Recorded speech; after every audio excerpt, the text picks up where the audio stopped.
Bé, molt bon dia a totes i a tots. Jo volia dir en nom del BEA, de l'associació que representa el Consell de Govern, que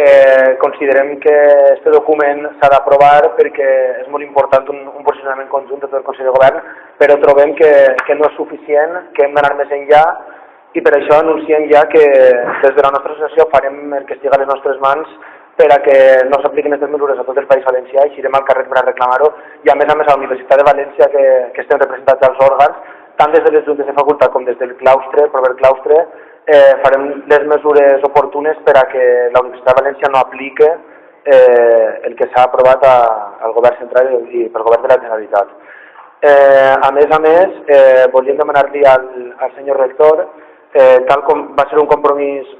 seu quan es vam reunir no fa ni un mes,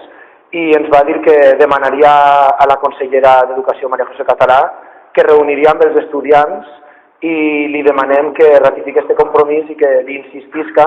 perquè sí que és cert que ha fet una reunió, no sé si ho sabeu, però s'ha reunit amb ABEU, els amics de Cotino, UPC, els que se'n van anar d'ABEU, i Generació Universitària, els amics de Rus. És a dir, una reunió, una pantomima preparada, pactada i arreglada.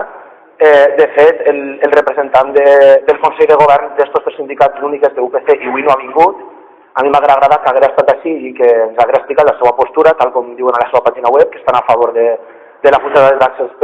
degut a l'increment de les beques, i per tant considerem que aquesta reunió és una pantomima que no aprofita per a res, que ha estat pactada per un partit polític, que és el que ens està governant ara mateixa, o el que se suposa que ens governa, i demanem al senyor rector que li insistisca a la consellera i que es reunisca amb tots els estudiants, no només amb els del seu color. Gràcies.